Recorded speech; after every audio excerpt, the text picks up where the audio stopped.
Quisieran esta noche leer una porción de la palabra del Señor en el Evangelio según San Lucas, en el capítulo 15, en el verso 4. Lucas capítulo 15, verso 4 dice: ¿Qué hombre de vosotros, teniendo 100 ovejas, si pierde una de ellas, no deja las 99 en el desierto y va tras la que se perdió hasta encontrarla? Y cuando la encuentra, la pone sobre sus hombros, está gozoso, y al llegar a casa reúne a sus amigos y vecinos diciéndoles: gozaos conmigo, porque he encontrado mi oveja que se había perdido. Os digo que así habrá más gozo en el cielo por un pecador que se arrepiente que por 99 justos que no necesitan de arrepentimiento.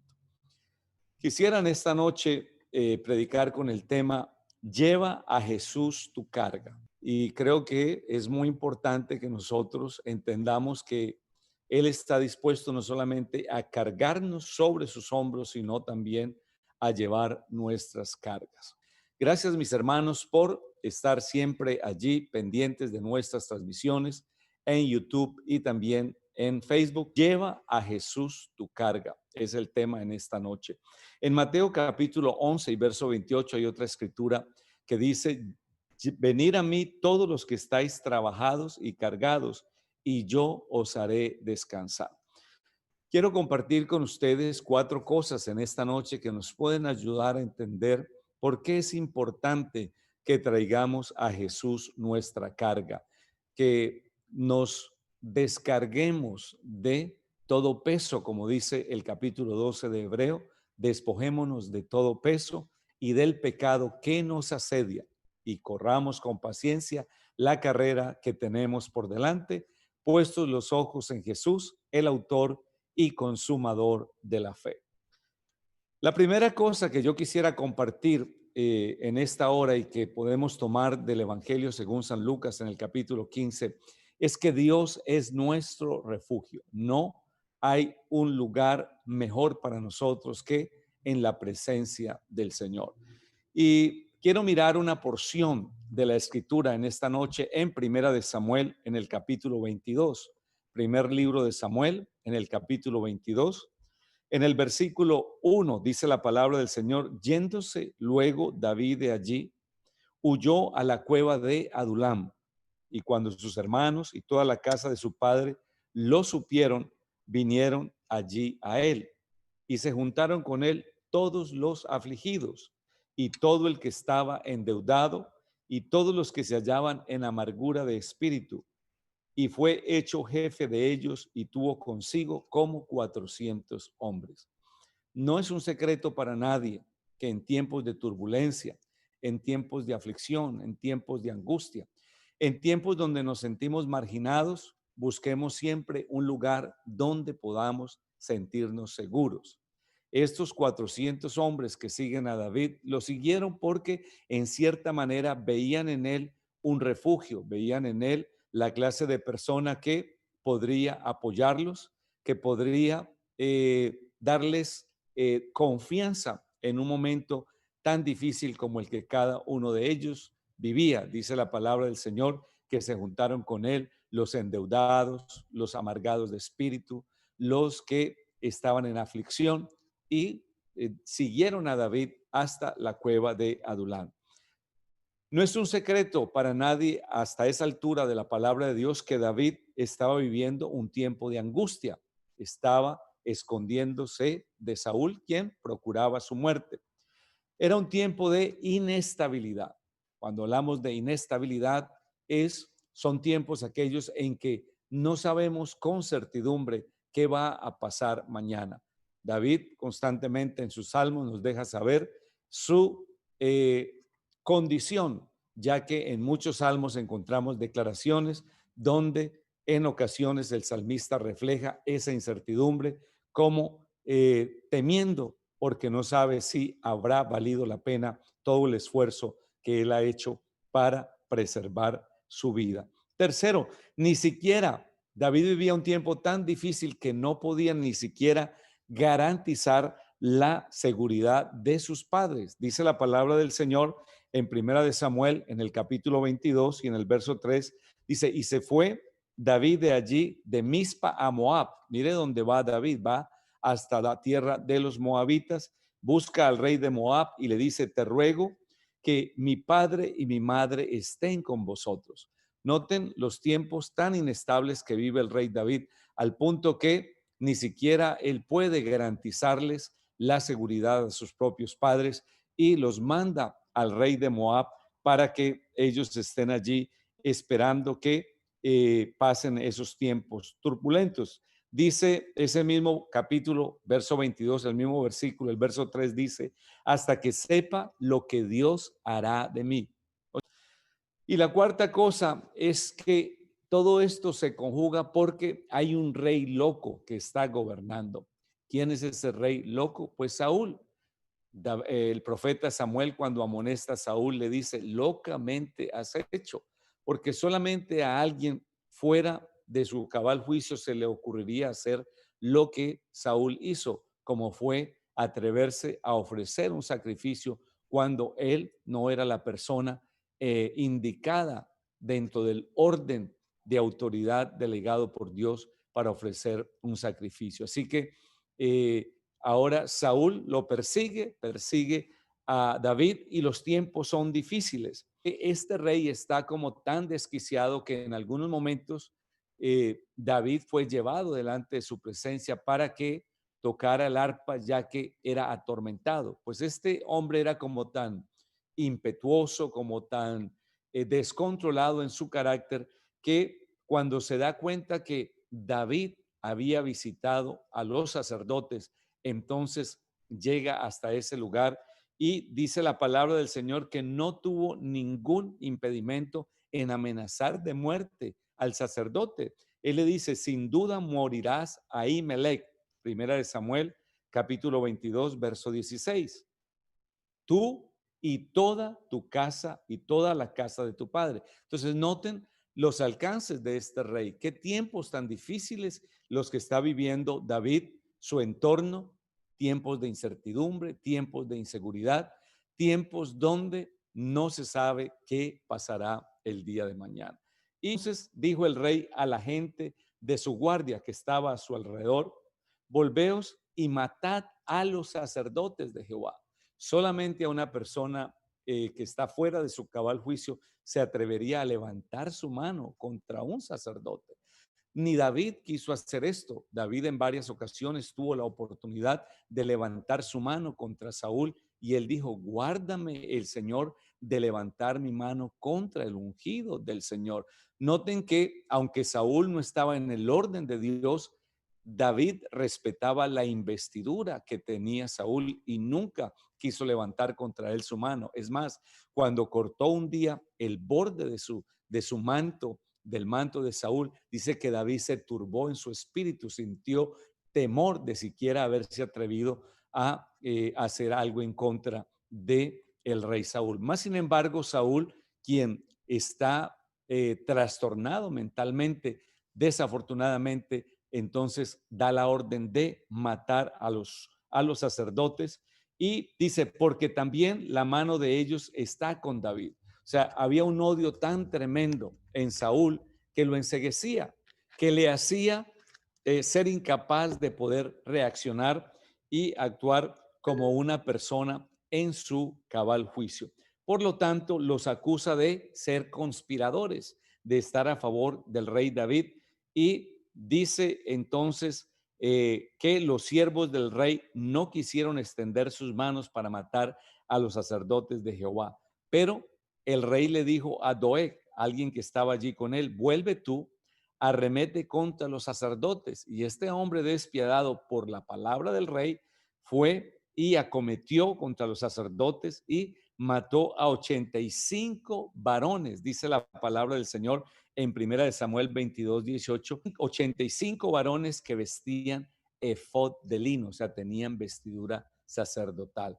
Entonces, qué interesante que nosotros entendamos que en tiempos de angustia, Dios tiene que ser nuestro refugio. El Salmo 46, este salmo es un salmo atribuido a los hijos de Coré, dice el verso 1, Dios es nuestro amparo y fortaleza, nuestro pronto auxilio en las tribulaciones. Así que debemos aprender que Dios es nuestro refugio. Continúa diciendo el Salmo 46, verso 2, por tanto no temeremos, aunque la tierra sea removida y se traspasen los montes al corazón del mar. O sea, nuestra confianza en Dios tiene que arraigarse, tiene que acentuarse, tiene que fortalecerse.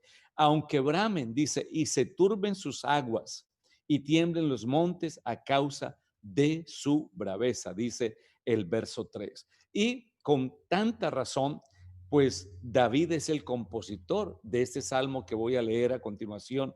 Dice el Salmo 23, Jehová es mi pastor y nada me faltará. En lugares de delicados pastos me hará descansar, junto a aguas de reposo me pastoreará, confortará mi alma, me guiará por sendas de justicia por amor de su nombre. Aunque ande, dice aquí el salmista, aunque ande en valle de sombra y de muerte, no temeré mal alguno, porque tú estarás conmigo. Tu vara y tu callado me infundirán aliento. Aderezas mesa delante de mí en presencia de mis angustiadores. Unges mi cabeza con aceite, mi copa está rebosando. Ciertamente el bien y la misericordia me seguirán todos los días de mi vida y en la casa de Jehová moraré por largos días. Entonces Dios tiene que ser nuestro refugio. Es la primera cosa que nosotros debemos reconocer en esta noche. Es difícil la situación que estamos viviendo, es incierta para muchas industrias, para muchas compañías. De pronto, aún a nosotros la misericordia del Señor nos ha guardado, ha provisto aún, pero no sabemos realmente cómo se tornarán las cosas al paso que los acontecimientos están llegando.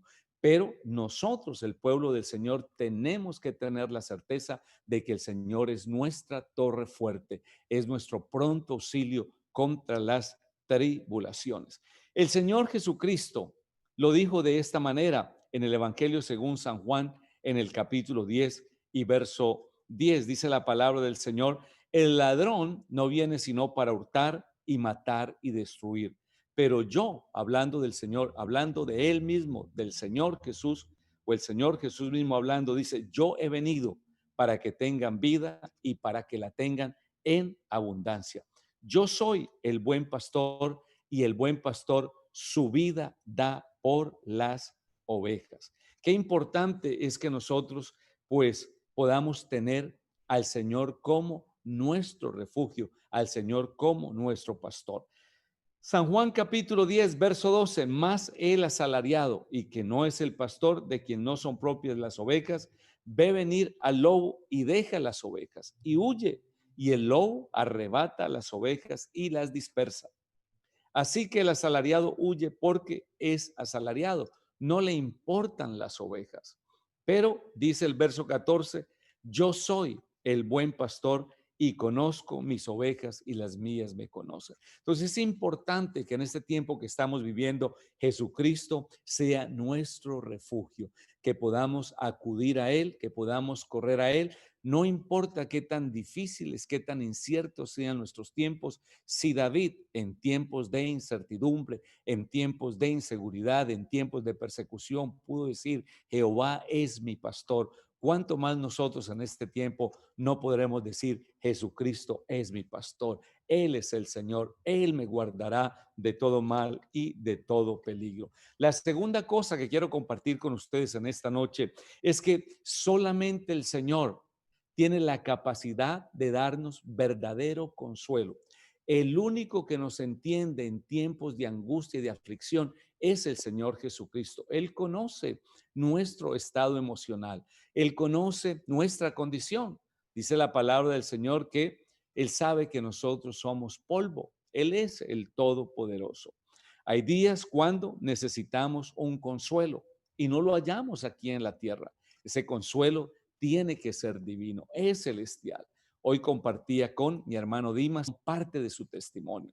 Me contaba cómo su vida había tomado un rumbo equivocado, cómo por causa de malas decisiones su vida estaba siendo arrastrada por el alcohol, las drogas, su familia se estaba dividiendo, su hogar se estaba destruyendo él prácticamente me decía, estaba contribuyendo a la destrucción aún de mis hijos.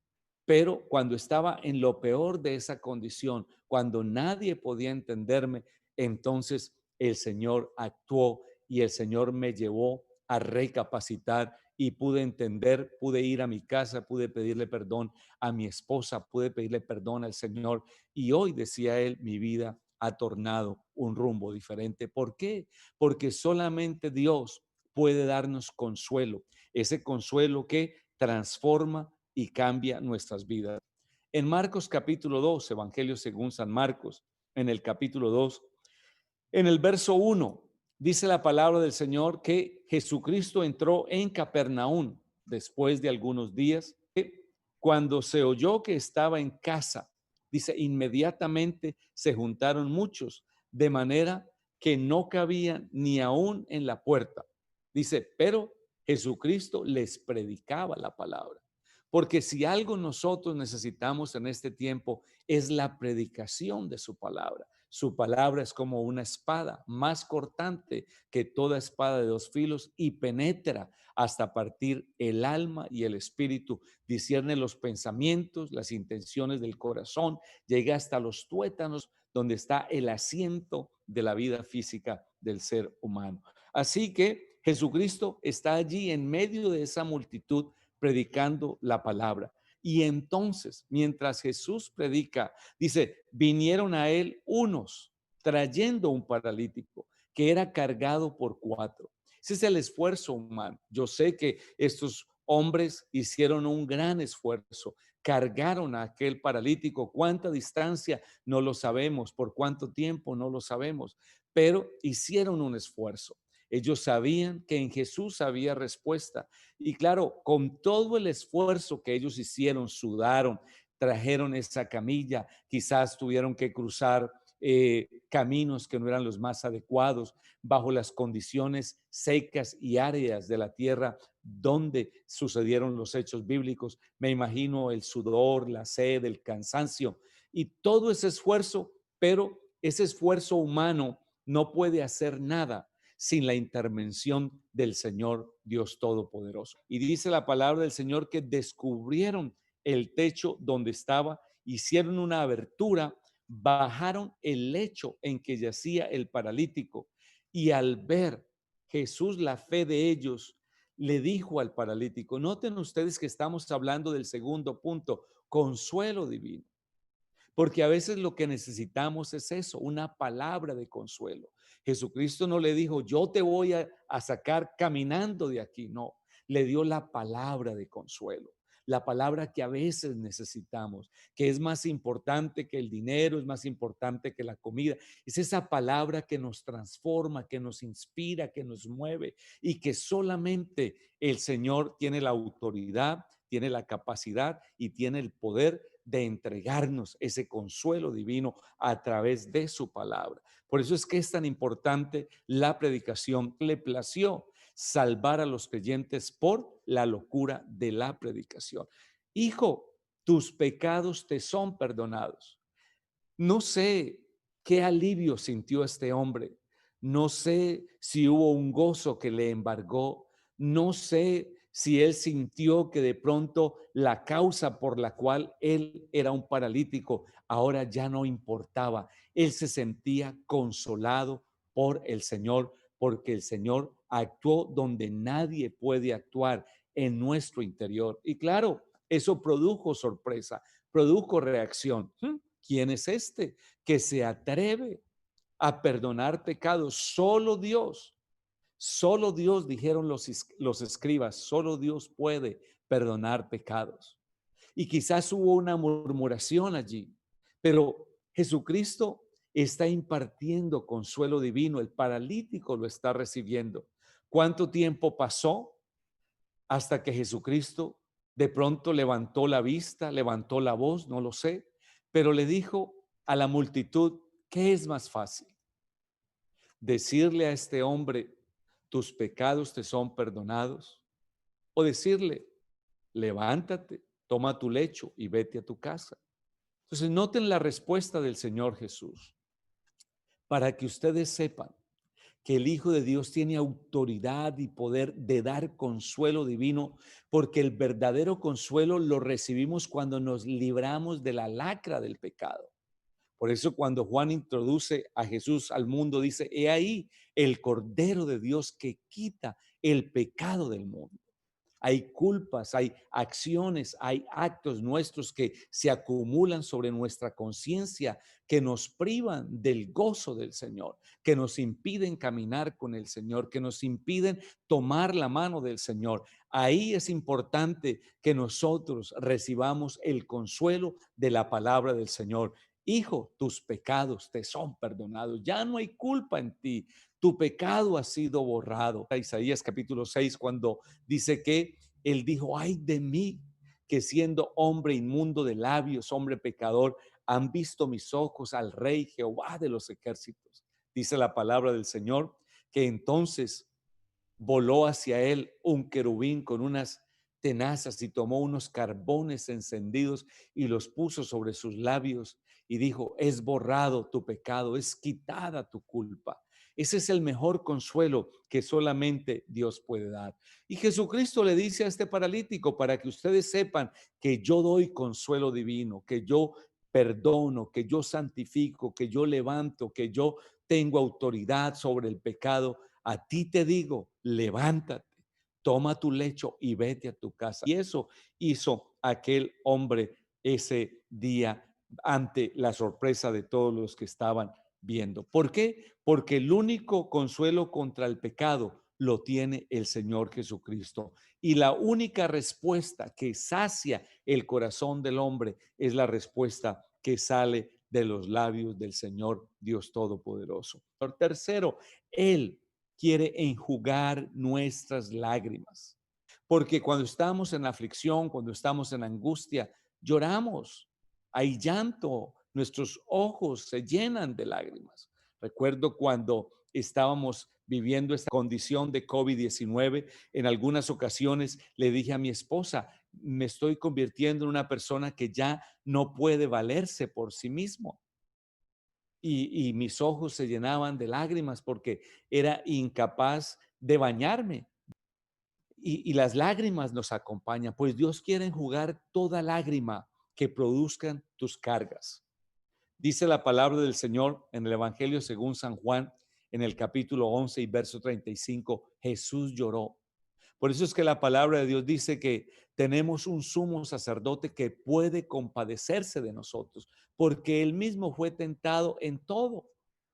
Por eso es que Él puede compadecerse de nosotros en esta hora. El Salmo 103, verso 14, texto que cité anteriormente, dice, porque Él conoce nuestra condición, se acuerda de que somos polvo, somos sombra que va y no vuelve.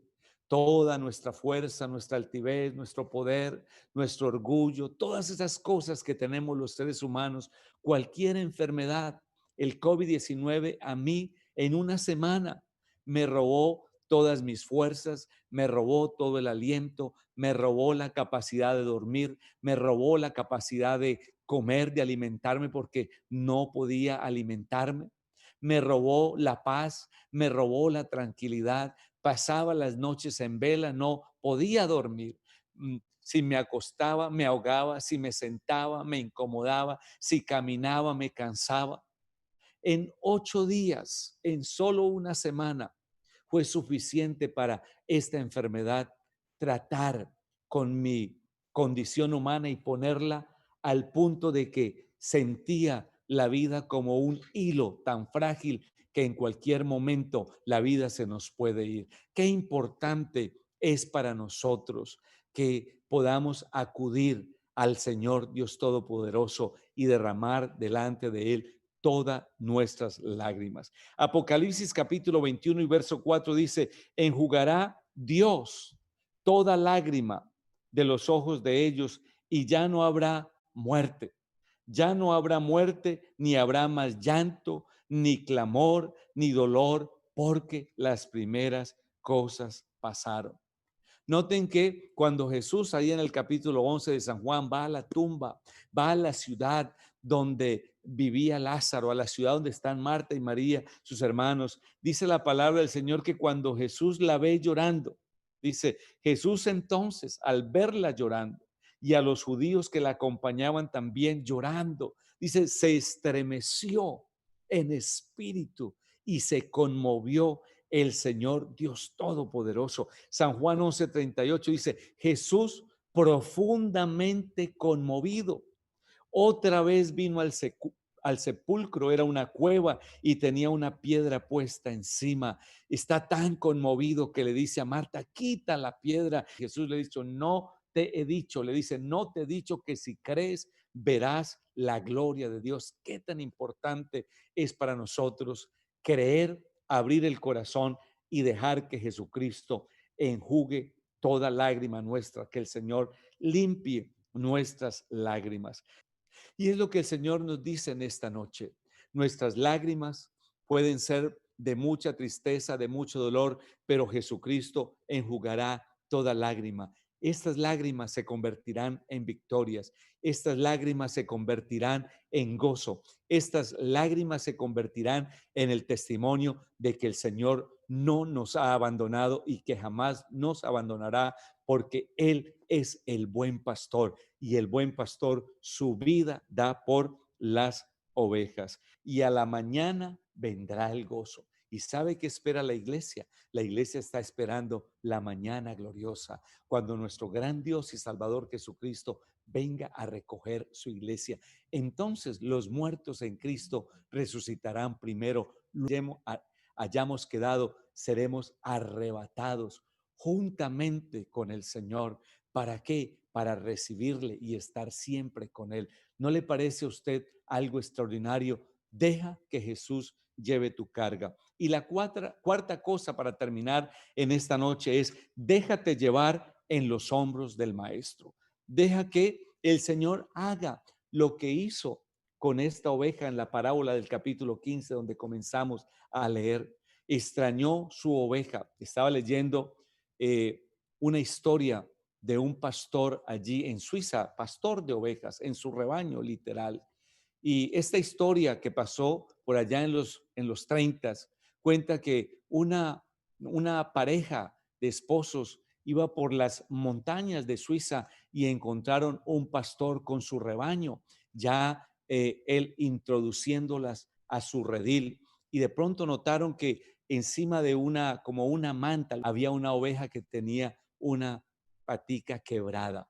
La manita delantera la tenía quebrada. Y entonces ellos preguntaron al pastor, ¿y qué le pasó a esta oveja? Y le dijo, tuve que quebrarle la mano, tuve que quebrarle esa patica. Y ellos se aterraron, ¿pero por qué? Dijo, porque desafortunadamente se me había convertido en una oveja rebelde. No seguía mis instrucciones. Todas las demás ovejas seguían el camino. Esta siempre se me quería salir. Y lo peor, con su comportamiento estaba contagiando a otras ovejas del rebaño. Me tocó tomarla y quebrarle su patica. Y ahora está aquí.